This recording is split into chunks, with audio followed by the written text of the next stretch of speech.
여러분들 들어오시면서 책이 있던 없던 이런 세미나 진행 순서라는 표를 하나 받으셨을 겁니다.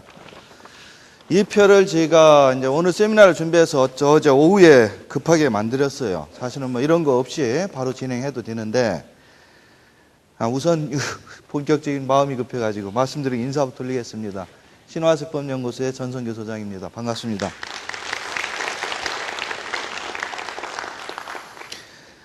앞에서 강의하신 김성열 센터장님이 워낙 카리스마 있게 강의하셨는데 뭐 돈을 바로 막 손에 쥐는 것처럼 말씀하셔가지고 이제 오늘 집에 가면 이제 법무사님들 다 죽었네. 오늘 여기 오신 분들 중에 제가 알기로는 법무사님들 있거든요. 그런데 한국자산관리공사에서 아마 법무사 협회하고도 많이 그것 때문에 공문이 오고 가고 했었던 모양입니다요. 그런데 이제 그런 부분들에서 공직에 계신 분이 있기 때문에 공기관이라고 하지만 자산관리공사는 뭐 공직이나 동일합니다. 그쪽에서 오랫동안 실무를 겪으신 분이니까 뭐 이런 관계에 세미나 참석했던 거로 해서 인연을 맺어주시면 좋을 겁니다. 그분은 뭐 따로 명함도 안 가지고 오셨어요. 오늘 세미나 진행 순서에 쭉 다른 건 없어도 이거는 가지고 계실 거예요. 제가 이거를 오늘 세미나를 코엑스 세미나를 준비하면서 이 코엑스가 교육장 시설이나 이런 거는 좋지만 또 나쁜 점도 좀 많습니다. 여기 보니까 제가 안면이 많이 있으신 분들도 있는데 제가 뭐 몇 년 전부터 이런 세미나를 자주 하고 있습니다만은 다른 일반 뭐 군인공제나 뭐 이런 데는 장소를 쓰는데 어떤 제약은 없어요. 그러나 이 코엑스는 이제 뭐 물 같은 거를 반입하지 못하게 한다든지 뭐 이런 여러 가지 불편한 점도 있습니다. 이해를 좀 해주시고 오늘 공부하러 왔으니까 돈 벌고 돈 줄이는 방법 쪽으로만 공부를 하는 걸로 하는데 이것을 오늘 이 강의장이 800명 들어가는 건데 최소한도 500분은 신청을 하셨기 때문에 뭐 한 400분 이상 오신다고 그러면은 이 파워포인트를 통해서 여러분들한테 짜잘한 글씨 물론 있습니다만은 그걸 가지고 하나하나 설명하는 게 능사가 아니겠다 싶어서 제가 2년 전부터 계속 듣고 있는 질문을 요약해 봤더니 여기에 있는 10가지로 요약이 됩니다. 여기 오신 분들은 이 10가지 질문에 최소한도 3가지 정도는 자기한테 해당되는 분들일 거고 이런 부분을 많이 물어보고 싶어하고 궁금해하고 여기에 찾는 해법을 찾고 싶어하는 분들이에요. 그래서 오늘 세미나 끝날 때까지 최대한 제가 이 부분에 대해서 제 의견을 말씀드리겠습니다만은 다 못할지도 모릅니다. 그래서 한번 훑어보면은 Q1 여기 이번 시간에 할 건데요. 부동산을 단기 매매한다는 것이 도대체 이게 무슨 의미냐? 요즘 언론이나 각종 중과제도 이런 것들이 나오면서 단기 매매, 단기 투자, 또 경매나 공매를 하시는 분들은 단타, 뭐 이런 얘기들을 많이 하시더라. 이런 게 과연 세법상 무슨 의미가 있을까? 이걸 좀 알 필요가 있고요. 이거는 기본적으로 좀 아셔야 되겠다 싶어서 제가 듣고 이거는 이제 우문의 우답인데요. 두 번째 질문 보시면 뭐라고 썼어요? 부동산 자주 사고 팔면 세무조사 받는 거 아닙니까? 이런 질문들 참 많이 하세요. 제가 어디 세미나나 강의를 하다 보면 틀린 말도 아니고 맞는 말도 아니고 참 뭐라고 답변해야 될지 애매한 경우가 많지만 우문의 현답은 없어요. 이 질문에. 그러나 제 나름대로 생각한 부분을 말씀을 드릴까 하고요. 또 공매나 경매로 집이나 땅을 여러 번 취득했다가 자주 사고 팔면 세금이 많이 나오는데 이럴 때 임대사업자를 통하여서 절세할 수 있는 포인트가 있을까요? 이런 질문들도 많이 하시죠. 여러분들 그런 궁금증이 있는 분들 여기 있을 겁니다. 그 다음에 쉬셨다가 연타로 한 80분 이상 강의를 할 때 나머지 6개를 해드리려고 하는데 과연 다 될지는 모르겠습니다. 안 되게 되면은 A 답변이라고 쓴 20쪽에서 뭐 23쪽, 뭐 96쪽에서 104쪽 이렇게 되어 있는 부분을 집에 가서 보시면 거기에 답이 있어요. 그러니까 오늘 강의가 다 안 되는 부분은 집에 가셔서라도 그 페이지를 뒤져보면 궁금한 답이 있으니까 보라는 의미로 거기다 페이지 쪽수를 적어 놓은 겁니다. 이해를 하시고요. 또 가장 많이 물어보는 게 올해 1월 달에 개정된 그 중과 제도는 올해 1월 달에 중과 세율 60% 50% 적용하는 이 중과 세율 제도가 2년 연장이 됐는데 이게 단기 우리가 경매나 공매를 통해서 1, 2개월 사이에 사고 판다. 이렇게 단타 매매를 할 때에도 이 중과 제도와 어떤 상관관계가 있느냐 이런 거를 또 물어보시는 분. 또 중과 제도 완화 규정이 과연 이게 법적인 근거가 정부에서 발표는 했다지만 법률적인 근거가 어디 있느냐. 이거는 여러분들끼리 술 한잔 잡숫고 얘기하다 많이 싸우는 얘기요. 그게 법으로 어디 있냐 이런 식으로 나오는 분들한테 할 얘기가 없어요. 특히 앞으로 2년 동안 파는 거에 대해서는 중과가 완화된다고 그러는데 그럼 사는 거는 어떠냐 사는 거. 2011년 12년 이때 사가지고 나중에 2014년 15년도에 팔 때도 중과가 완화되느냐. 여기에 이제 세무사님들도 와 계셨으리라고 생각이 드는데요. 세법을 뒤지면은 취득에 대한 얘기는 없더라. 또 중개업 하시는 분들도 세무에 상당히 박식한 지식을 갖고 있기 때문에 세법을 뒤졌더니 양도라는 말만 있지 앞으로 2년 동안 산 것도 중과 빼준다는 얘기는 없더라. 경매나 공매하시는 분들은 상당히 중요합니다. 왜? 수도권에서 경공매 하시는 분들은 집을 여러 채 취득하기 때문에 다 중과 대상이에요. 여기 시골에서 오신 분들도 계신, 시골이라는 표현은 좀 그렇고, 뭐 충남이나 전남 이렇게 지방에서 오신 분들도 이 중에 계신데, 지방주택은 상관이 없지만 수도권 주택은 100% 중과 대상 주택입니다. 그러니까 그런 경우에 세율이 완화됐다고는 하지만 장기보유공제를 못 받는다든지 매매사업자 같은 거 할 때 불이익한 점 이런 부분들이 많이 있는데 이런 경우 어떻게 할 거냐. 그럼 지금부터 나는 이런 강의를 듣고 방금 그 전에 강의하신 김성렬 센터장의 강의 듣고 내가 500만 원 이하로 200만 원, 300만 원짜리 사가지고 부동산 투자를 하려는데 이 중과에 걸려들면 어쩔 거냐. 이런 부분에 대한 고민 문제. 그 다음에 1년 이내에 팔면은 양도세가 50%로 절반을 뚝 잘라서 낸다는데 매매사업자 등록을 하면은 주변에 친구들이 얘기하는데 뭐 사업자 등록을 하면은 세금을 적게 낸다고 그러는데 과연 그렇습니까? 그런 거 궁금해 하실 거예요. 또 매매사업자를 할 거냐 임대사업자를 할 거냐 그거 고민 또 많이 하세요. 임대사업자를 하면은 더 세금이 주는 건지 매매사업자를 하는 게 더 세금을 줄일 수 있는 건지 이런 부분의 차이점. 그 다음에 수도권 주택 같은 경우는 서울에서 집을 여러 채 사는 분들은 세금이 줄지 않는다는데 과연 그런 건지. 그 다음에 법인으로 하게 되면 조금 번거롭긴 하지만 법인 사업자로 세금을 처리를 하면은 무조건 절세할 수 있는 건지 과연 그런지 이런 질문을 10개를 요약을 해봤어요. 이 10개에 대한 답이 책에 있어요. 그런데 책에 있는 것을 여러분이 1페이지부터 뒤져서 찾아내려면 어렵습니다. 그러니까 거기다 페이지를 적어놨어요. 그 부분에 제가 지금 말씀드린 답들이 있고요. 오늘 세미나 중에 다 강의가 안 되는 부분은 그 중에서 여러분들이 찾아보시기 바랍니다. 오늘 세미나 진행 순서는 방금 말씀드린 대로 이렇게 하고요. 2시 한 2, 30분 뒤면은 지금 하다가 뭐 이건 정해놓긴 한 겁니다만 좀 이따 한 쉬시고 그 다음에 들어오실 때는 화장실도 못 가시니까 아예 소변 저기 화장실 다 다녀오셔야 됩니다. 아까 그 공매 같은 경우는 그 국내에서 한 20년 이상 공매만 전문적으로 연구하신 분이 한 분 있는데 이분은 잘 그 홍보가 안 돼가지고 오늘 아마 그 아까 말씀을 잠깐 드렸던 것 같습니다.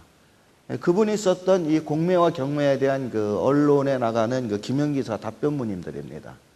이 부분은 저희 홈페이지에다 올려놓을 테니까 필요한 분들은 와가지고 검토하시기 바랍니다.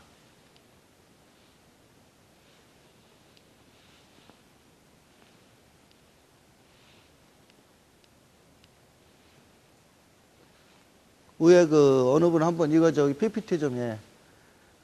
공매 뭐 자산관리공사에서만 합니까? 아까도 이런 질문 잠깐 들어온 것 같은데 기관 뭐 물건 이런 것들 하네요.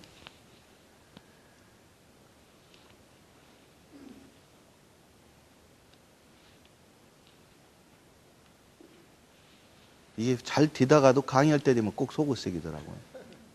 리허설까지 한다고 해서 했는데.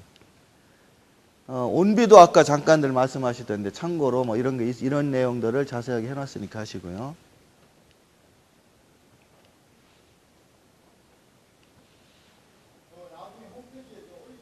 예, 올려줄 겁니다. 예. 공매 부분만 올릴 거예요. 그 다음에 온비도와 법원 경매의 장단점. 여러분들 경매하시는 분들 그 온비도의 어떤 장점들 잘 모르시는 분들을 위해서 따로 이런 부분들을 정리를 해놨고요. 특히 이 부분 여러분 잘 유념해 주셔야 될 거예요. 앞부분 공매에 관심 있는 분들. 공매는 그 국세 체납된 그 물건들이 많이 넘어옵니다. 그래서 국세 우선권이 있죠. 그래서 여러분들이 그게 겁나서 공매 물건에 쉽게 접근을 못 하시는 것 같아요. 이 부분을 미리 공부를 잘 하셔야 돼요. 근데 이런 부분을 우선 배분해가지고 그 배분을 할 때 국세 우선과 관련된 부분이 있는데 오늘 그런 배분에 대한 전문가를 여러분들이 잘 알아두셔야 됩니다. 그렇지 않으면 공매를 잘하더라도 배분 잘못해버리면 헛거리는 것 같아요. 전 전문가는 아닌데 제가 국세청에 있을 때 이 파트에서 일을 해봤기 때문에 합니다. 그 다음에 공인인증서 가지고 공매 여러분들 온비드에 가입하셔서 활용하는 방법이고요. 원래 이 부분을 앞에 계신 김성렬 센터장님 말씀을 드려야 되는데 그분은 그냥 무조건 그냥 돈 버는 말씀 하다 보니까 이거 안 하고 가버리셨어요. 예, 지가 대신 지금 하는 거예요. 자, 방금 말씀드린 이제 단타로 세금 문제 신문 10답이라고 지가 나왔습니다.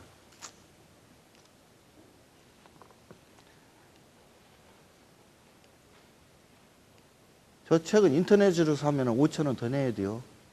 예. 이왕 온 김에 오늘 여러 권 사가요. 온 사람들은 여러 권 판다고 그러니까.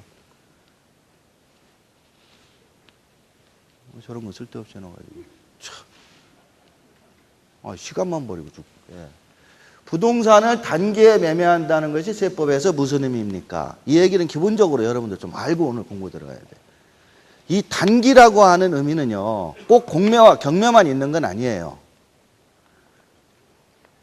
공매와 경매가 아니고 일반적으로 부동산을 사서 파실 때 국세청에서 보는 시각이 이렇습니다. 부동산을 사서 파는 사람이 오랫동안 보유하고 있다가 팔면은 일반적인 경우의 수로 봐요. 그런데 부동산을 사서 빨리 팔으면은 일종의 투기 혐의로 본다는 거죠. 그래서 집이 되었던 땅이 되었던 여러분들이 공매로 받았던 경매로 받았던 사가지고 1년 이내 판다, 2년 이내 판다, 3년 이내 판다. 그래서 여러분들 비과세 규정 보면은 주택 비과세가 3년 보유라는 전제 조건이 고전적으로 몇십 년 동안 쭉 내려오고 있잖아요. 즉 3년이라는 것은 기본적으로 집을 사서 3년을 보유한다면 이거는 일반 국민으로서 그냥 평범하게 부동산을 투자하는 거지 투기가 아니다 이렇게 보는 겁니다. 그런데 3년이 안 돼서 팔게 되면 이건 투기성이 있다 싶어가지고 세금을 좀 많이 때려야겠다. 이게 국세청의 단기 투자에 대한 해석이에요. 그런데 3년이 안 된 것 중에서 무조건 많이 때리면 안 되고 1년 이내에 사가지고 1년도 안 되어서 바로 팔아버려? 그러면 이거는 좀 과중하게 때리고 그 다음에 1년은 넘었는데 2년도 안 돼서 팔아버려? 그럼 이것을 조금 더 과중하게. 그래서 1년도 안 돼서 파는 것은 50%, 2년도 안 돼서 파는 것은 40%예요. 근데 이걸 여러분들이 가끔 착각하시는 분들이 노무현 정부 때 나온 중과제도하고 상관을 짓는 분들이 있는데 이거는 중과세율 제도하고는 전혀 관련이 없어요. 앞으로 정부가 어떤 정부가 나오든 또 현재의 정부 이전에 노무현 정부 또 노무현 정부 이전에 DJ 때 DJ 이전에 무슨 정부 역대의 1년이나 2년 이내에 부동산을 가지고 있다가 빨리빨리 팔아버리는 사람은 딱 이익 남는 거에 반씩 걷어갔어요.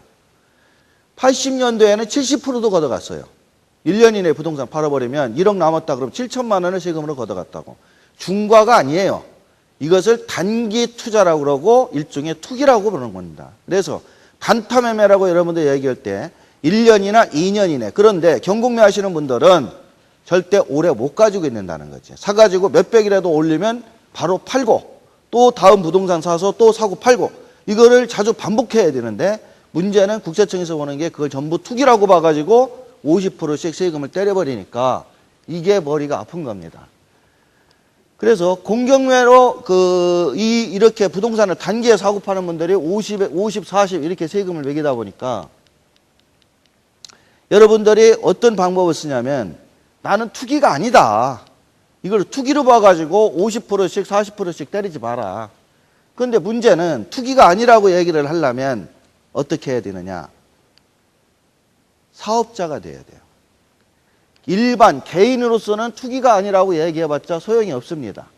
일반 개인으로서는, 즉 양도소득세로 세금을 낼 때는 투기가 아니라고 여러분들이 아무리 주장해도 답이 없어요. 그러면 그 세금을 줄이기 위해서는 지금 이게 양도소득세의 세율표거든요. 여러분들 교재 13쪽에 있는 건데요. 양도소득세의 세율표입니다. 최근 페이지에 표시만 하시고. 그러면 양도소득세 세율은 항상 요 일반 세율이라고 되어 있는 것이 고전적인 세율표예요. 그럼 여러분들은 양도세 세율 하면 6에서 35 이런 얘기 많이 하시는데 6에서 35는 2년 이상 가지고 있는 사람만 6에서 35요. 2년이 안 돼서 파는 사람들은 6에서 35라는 말을 쓰면 안 돼요. 그래서 단기에 파는 사람들은 40, 50입니다. 그런데 우리가 오늘 여기 오시는 분들 공매나 경매에 관심 있는 분들이야. 경매로 사가지고 2년 이상씩 그 물건 가지고 있나요? 물론 자기가 살 집 같으면 경매로 사서 10년도 살 수 있겠죠. 그런데 경매 물건을 투자로 사시는 분들 같으면 이익이 조금 오르면 또 팔고 사고를 자주 하시는 분들이라 다 여기에 해당됩니다. 이 세율은 개인으로서의 양도소득세로 낼 때는 빠져나갈 구멍이 전혀 없어요. 그거는 여러분들이 국세청장님을 찾아가서 방법을 연구해달라고 해도 답이 없어요. 국회에서 법을 바꾸지 않는 한 답이 없어요. 이거는 본법이기 때문에 조세법률주의라고 해서 국회에서 통과된 법률로 정해놓은 세율표입니다. 대통령도 못 바꾼다는 얘기입니다. 그러니까 이거를 일반인들이 피할 수 있는 방법은 전혀 없더라. 이게 단기 매매입니다. 그래서 지금 현재 국세청에서 보는 단기 매매는 2년 이내에 파는 것은 단기 매매로 일종의 투기 혐의가 있으니까 이익 남는 거에 40에서 50%를 세금으로 걷어가겠다. 이게 양도소득세입니다. 그러니까 경공매 하시는 분들이 이렇게 반씩 내고 나면은 실제로는 남는 게 없다. 왜? 양도소득세는 비용 처리할 때 여러분들 알게 모르게 들어가는 비용을 공제를 못 받거든요. 대표적으로 대출 이자 같은 거. 이런 거고, 소득세, 그러면 내가 저런 세금을 좀 피하기 위해서 저렇게 40%, 50% 맞는 거를 조금 줄이기 위해서 내가 어떻게 해야 되느냐. 그러면 개념 자체를 바꿔야 돼요. 나는 부동산 투기가 아니다. 나는 이게 사업이다. 업이다.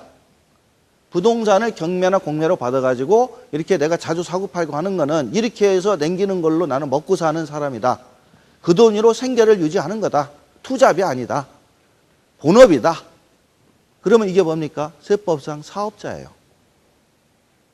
사업자.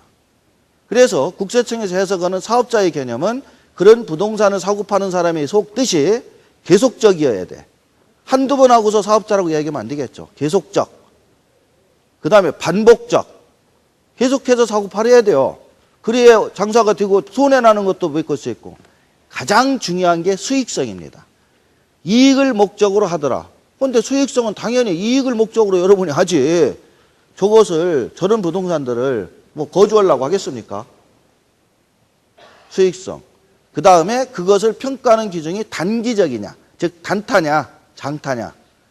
오래 가지고 있다 파는 사람은 그런 사업성이 없는 사람이고 빨리빨리 사고 파는 사람들은 그런 사업성이 있는 경우다. 그래서 단기적이냐, 계속성이냐, 수익성이 있느냐, 반복적이냐 이런 추상적인 개념으로 사업자로서의 판단을 해줍니다. 어떤 분 사업자 등록하면은 되는 줄 아는데 사업자 등록은 절차상의 문제일 뿐이지 사업자 등록하고 지금 제가 얘기한 것을 안 지키면 의미가 없습니다. 그러니까 사업자 등록보다도 더 중요한 거는 당연히 해야겠지만 방금 말씀드린 그런 요건을 지키면 어떻게 되냐? 1년 이내에 팔더라도 사업자는 이렇게 세금을 때려요. 그러면 이게 소득세율인데 여기에 50%짜리 있어요? 지금 다 보이시죠? 네, 제일 뒤에 계신 분도. 여기에 50%짜리 있습니까? 없습니다. 40%짜리 있습니까? 없습니다. 그러니까 오늘 여러분들이 이 세미나에서 오신 분들이 얻어가야 될 부분은 첫째 포인트가 뭐냐면 나는 부동산을 경매나 공매로 취득해서 오랫동안 보유하고 있다가 파는 실거주 목적이 실목적이다. 이런 분들은 얻어갈 게 별로 없어요. 임대사업자 부분만 얻어가시면 돼요. 그런데 경공매로 나는 투자를 내서 이익을 많이 내는데 그 이익 낸 부분을 세금으로 반씩 납부했던 부분을 좀 줄일 수 있는 포인트를 찾아보고 싶다. 그러면 이런 사업자가 돼가지고 이렇게 세금을 줄일 수 있다. 그래서 이렇게 갈 때에는 국세청이 어떤 시각으로 보느냐? 투기성이 있다고 보는 게 아니라 이 사람은 사업을 한다. 부동산 가지고. 부동산이라는 물건을 가지고 장사를 하는 사람이다. 그래서 이분들한테는 1년 이내에 팔더라도 50%짜리 세금을 매기면 안 되고 6에서 35로 매기자. 그런데 이 부분에 어떤 국세청 요건 해석이냐면 공매나 경매로 부동산을 사가지고 많이 사고 파는 사람은 사업자다. 그런 유권 해석이 있어요.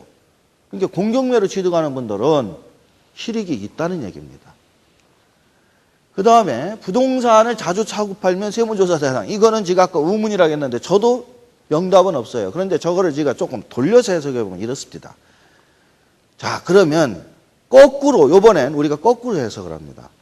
부동산만 맨날 눈만 뜨면 나가가지고 남편이 부동산만 공매장, 경매장, 하긴 그래도 뭐 어디 뭐 노름으로 다니는데 안 다니시고 그런 데 다니면 좋은 겁니다. 직장 때려치고 종잣돈 가지고 그런 데만 다니면서 뭐 샀다 팔았다 합니다. 돈 달라면은 뭐 맨날 대출이자 내느라고 없다고 생활비도 그러고. 그런데 이렇게 많이 사고 푸는 분들이 항상 찝찝한 게 뭐냐면 혹시 나 이거 많이 이렇게 사고 파, 내 이름으로 사고 팔아서 세무조사 하는 거 아닙니까? 이렇게 겁을 가끔 내세요. 그러면 틀린 말은 아닙니다. 국세청에 저도 현직 생활을 한 10년 했지만 국세청의 그 TIS라고 하는 그 세원을 관리하는 시스템, 전산 시스템이 있는데 부동산을 많이 사고 파는 사람들은 아무래도 일반인보다는 좀 투기혐의자로 봐가지고 세무조사 대상 선정할 때 우선순위가 돼요. 물론 부동산 규모라든지 횟수라든지 가격이라든지 여러 가지 요건을 보고 결정을 하지만 근데 이분이 사업자다? 그럼 사업자는 그렇게 하라고 해놨어. 사업자는 그렇게 하라고 해놨는데 세무조사 하면 안 되잖아요. 근데 사업자도 아니야. 그런 사람이 큰 물건들을 그렇게 많이 사고 팔아. 그러면 이거는 좀 문제가 있다. 그래서 이 사람이 세금 신고하고 납부한 것이 정상적으로 신고 납부했는지 한번 확인해봐라. 해서 세무조사할 가능성이 있어요. 그런데 그 기준을 어떻게 삼느냐를 애매하잖아요. 그 기준은 국세청 조사국에서 그때그때 바뀌니까 저도 몰라요. 근데 국세청 유권 해석 중에 이런 것들이 있다는 얘기죠. 세무조사라기보다는 일반인들이 부동산을 많이 사고 팝니다. 그런데 이거를 조사를 해서 실제 거짓말로 안 하고 실제 산 금액과 실제 파는 금액을 정확하게 신고했느냐를 한번 확인을 해봐야 되겠다 하는 사람의 기준을 부가가치세법에서 정해놓은 유권 해석이 하나 있어요. 교재는 82쪽부터 있습니다. 말이 좀 어려운 것 같지만 사실은 간단합니다. 사업 목적으로 부동산을 판매하거나 하여튼 일과세기간 중 여러분도 많이 들어버렸죠. 6개월입니다. 일과세기간이라는 것은 1월 1일에서 2월 30일까지 6개월 또 7월 1일에서 12월 말일까지 6개월 꼭 6개월 중에 부동산을 한 번 이상 취득하고 2번 이상 파는 경우 그래서 6개월 중에 취득과 양도가 3번 이상 되는 사람들 이렇게 숫자를 일단 정해놨어요. 부가가치세법에. 그래서 부가가치세법에 정해놓은 이러한 규정을 초과하는 사람들은 한번 조사를 해봐야 될 거 아니냐. 이런 의미로 해석할 수도 있어요. 굳이. 근데 이 조사를 해봐야 될 거 아니냐는 사업자라는 뜻입니다. 그렇기 때문에 예전에 기준시가 제도가 있을 때 기준시가로 신고했던 사람들한테 이렇게 6개월에 3번 정도 사고 파는 사람들은 세무조사를 해가지고 실제로 사고 파는 금액으로 세금을 때렸다 이거죠. 그래서 기준시가로 자기가 세금을 6개월치 낸 게 1억이야. 그런데 국세청에서 나와가지고 당신은 6개월에 3번 이상 사고 팔았으니까 투기 혐의가 있어. 그래가지고 조사를 해가지고 봤더니 실제 사고 파는 이익 금액이 신고한 것보다 많이 크더라. 그래서 세금을 다시 1억 냈지만 1억 더 내세요. 이렇게 해서 추징하는 사례들이 많이 있더라. 그러니까 부동산을 자주 많이 사고 팔면 세무조사 대상이 되는 건 사실인데 2007년 1월 1일 이후로는 별 실익이 없어졌다. 왜? 쌍방 실지거래 제도로 바뀌어졌기 때문에 기준시가가 없어졌단 말이에요. 그래서 그런 부분들에서는 별 실익이 없어졌는데 여기에서 착각하지 말 것이 있습니다. 이렇게 부가가치세법에서는 정해놨는데 이 규정을 가지고 일반인들이 나름대로 반론을 제기했어요. 어떻게 6개월 중에 한 번 사고 2번 이상 파는 사람은 무조건 투기꾼이고 그렇지 않은 사람은 양도세로 내도 되고 이러냐 예전에. 그래가지고 그 부분을 가지고 반론을 제기를 했더니 국세청에서는 당연히 안 받아들였겠죠. 세무서에서 안 받아줬던 부분이 법원에 가가지고 어떻게 판결이 났냐면 이런 식으로 났습니다. 여러분들 그 86쪽에 보면 나와 있는데요.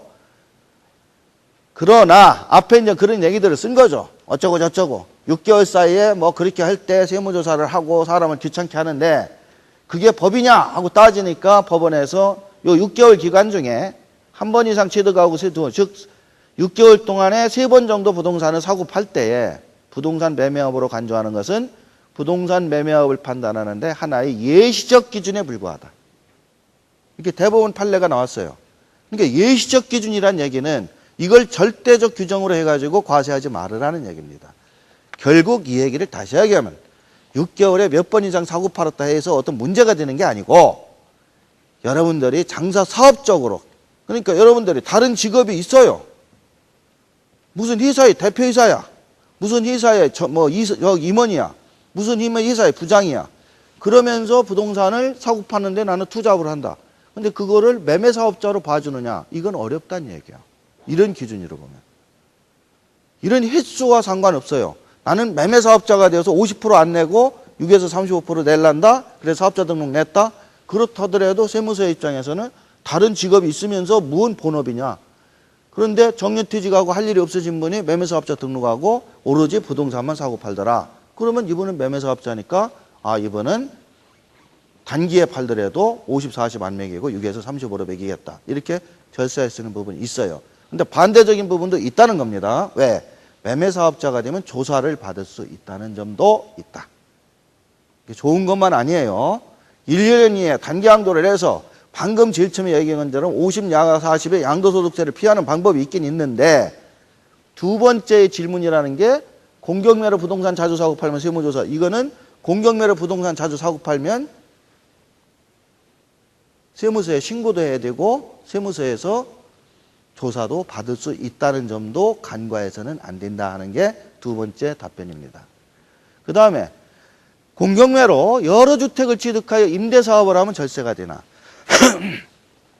최근에 이 임대사업자 규정이 2월 달에 답이 나왔습니다. 지금 임대사업자 부분에 대해서 여기 관심 있는 분들 많아요. 왜 그러냐면 이명박 정부에서 취임했던 2008년도부터 임대사업에 대해서 계속해서 완화 제도안을 발표했습니다. 근데 임대사업은 요거는 금년 2월 11일자에 발표된 내용을 반영한 거기 때문에 여러분들 교재는 2월 11일 이전에 나온 거예요. 그래서 2월 11일 이전에 제가 원고가 탈구가 됐기 때문에 요거는 정확히 반영이 안 돼 있어서 요 2월 11일 나온 요 내용 전 것은 저희 홈페이지에 따로 올려놓을 건데 지금 임대사업자의 개념은요 어떻게 보면은 제가 보기에는 엄청난 시발점입니다. 2월 11일 날 발표한 것이. 물론 아직 입법화가 안 돼 있어요. 3월 달에 입법이 되는데 오늘 강의하러 오면서 저희 회사에 있는 임원한테 세법 뒤져봐라. 그런데 아직까지는 법령에 개정은 안 됐답니다. 뭐 3월 말까지는 개정을 하겠죠. 그러면 2월 11일 이후 부분에 대해서는 다 인정하겠다. 이런 소급 입법을 할 텐데 결론적으로 뭐냐면 제가 평소에 강의를 할 때 항상 주장했던 부분이 요번에 들어갔어요. 단 임대사업자가 크게 두 종류가 있습니다. 지금까지. IMF 때 나온 임대사업자가 있어요. IMF는 98년부터 2003년까지인데 98년, 99년도에 나온 임대사업자들이 있어요. 그때 나온 임대사업자들은 특징이 감면입니다. 감면은 뭐냐면 그 임대사업을 하다가 그 부동산 주택을 팔면 양도세를 안 받겠다는 뜻이야. 그래서 뭐 10년 이상 세를 줬다 팔면 100%, 5년 이상 세를 줬다 팔면 50% 이렇게 양도세를 깎아줘요. 여러분들 생각엔 어떤지는 몰라도 부동산을 취득할 때 내는 세금이 취득세, 등록세 등 세금이 있고 취득세, 등록세, 농토세, 지방 교육세인가요? 네, 이렇게 네 가지 정도 있고 그 다음에 보유하고 있는 도중에 내는 세금이 재산세, 종합부동산세 뭐 이런 것들이 있어요. 그 다음에 팔 때 내는 세금이 가장 큰 게 양도소득세, 사업자라면 사업소득세. 그래서 여러분들은 부동산을 살 때 세금, 보유할 때 세금, 팔 때 세금이 있는데 어떤 게 가장 클까요? 당연히 팔 때 세금이 제일 큽니다. 물론 손해보고 파는 분은 걱정할 거 없어요. 손해보고 파는 분은 걱정할 거 없는데 우리가 이익이 난다는 전자의 얘기를 하면 팔 때 내는 양도소득세가 엄청 큰 거예요. 특히 단기 투자는 1년이나 2년 이내에 파는 분들은 절반을 뚝 잘라내야 되기 때문에 취득세, 등록세, 종부세하고는 비교가 안 됩니다. 그거 다 합친 것보다. 그래서 좀 무시하는 경향들이 있어요. 그래서 IMF 때에 나온 두 가지 특징이 IMF 때 임대 사업을 하면은 어떤 혜택을 주냐면 양도세를 팍 깎아준다는 거야. 그러니까 그게 우선 매력 포인트 하나고, 두 번째, 서울 지역을 포함을 시켰어요. 서울에 있는 집을 사는 것도 감면을 해주겠다는 거예요. 그래서 부동산 투자하는 분들은 수도권에다가 매력을 느끼고 있지 지방권은 별 매력을 못 느낀단 말이에요. 그래서 서울에서도 되고 서울주택도 되고 여러 가지 까다로운 조건은 있지만 양도세도 깎아주고 이 두 가지의 장점이 있어서 IMF 때는 사람들이 많이 덤볐다. 그런데 2003년 12구 조치 때 나온 중과주택, 여기 매입 임대주택이 하나 있습니다. 2003년 12구 조치 때 나온 매입 임대주택은 뭐냐면 그 당시 시절에 어떤 시절이냐면 집을 세 채, 네 채 가지고 있으면 세금을 60%로 때리겠습니다 하고 중과제도로 어떻게 보면 세금 폭탄이 나오는 시절이에요. 그러니까 집을 여러 채 가지고 있으면 세금을 60% 양도세로 낸다고 그러니까 이걸 피하기 위한 임대주택이 있어요. 그래서 2003년도에 나온 임대주택의 조건은 감면 조건이 없어. 양도세를 깎아준다는 말은 없어요. 그런데 세율은 60% 적용 안 하고 일반 세율로 해서 좀 깎아준다는 것 뿐이지 세금을 안 내게 한다는 이야기는 없어. 이 두 개의 임대주택의 개념이 쭉 흘러왔는데 지금 어떻습니까? 중과제도가 완화가 돼가지고 60% 50%가 현재는 당분간 없어졌어요. 그러니까 의미가 없는 거예요. 임대주택에 대해서 실익이 없다니까. 굳이 따진다면 취득세, 등록세 감면받는 거고 종부세 제외되는 거밖에 없더라. 그 대신 까다로운 절차는 많죠. 팔 때에는 양도세에서 크게 실익 없는 거는 없어요. 5년, 10년씩 주거라고 세를 줘도.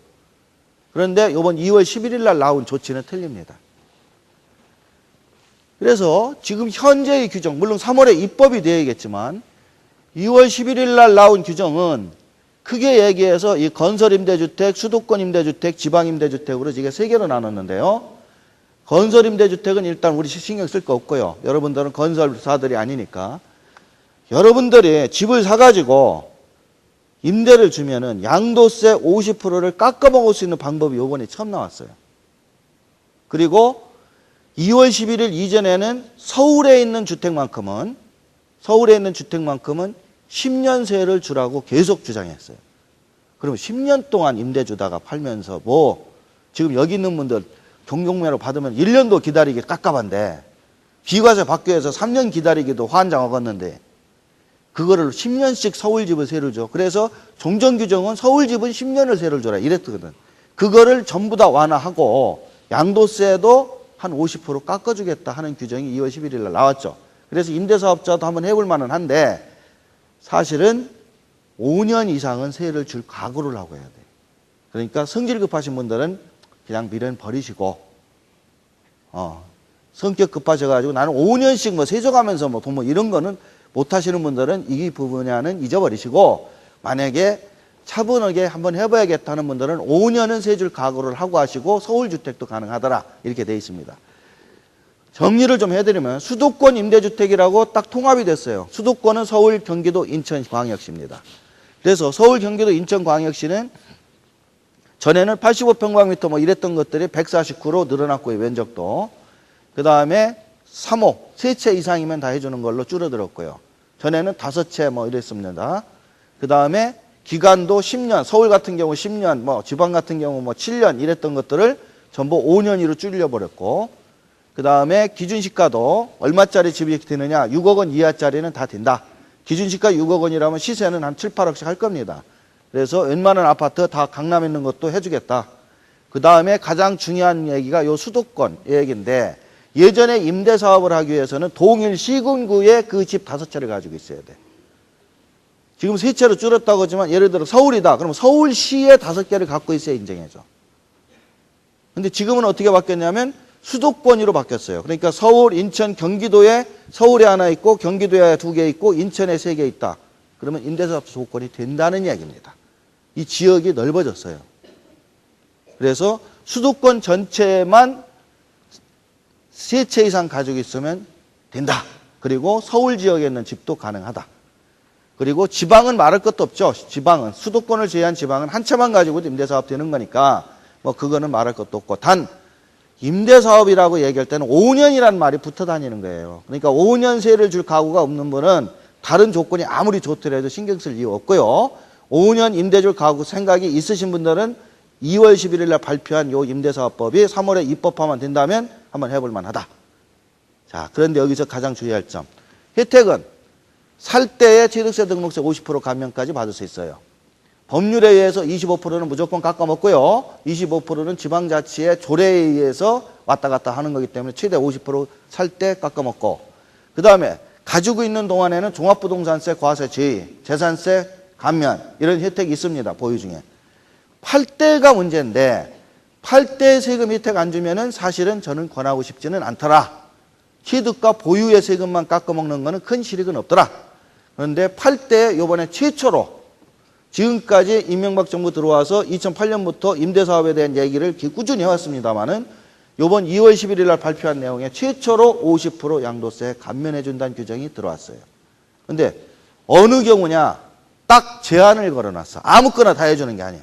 여러분들이 동네에 가서 요즘 마음에 들고 요즘 마음에 드니까 내가 요거 사서 임대 줘야지. 이렇게 해서 드는 게 아니라 그런 집들은 안 깎아줘. 건설이사가 분양 공고를 내고 분양을 쭉 하다가 미분양되어서 남은 거.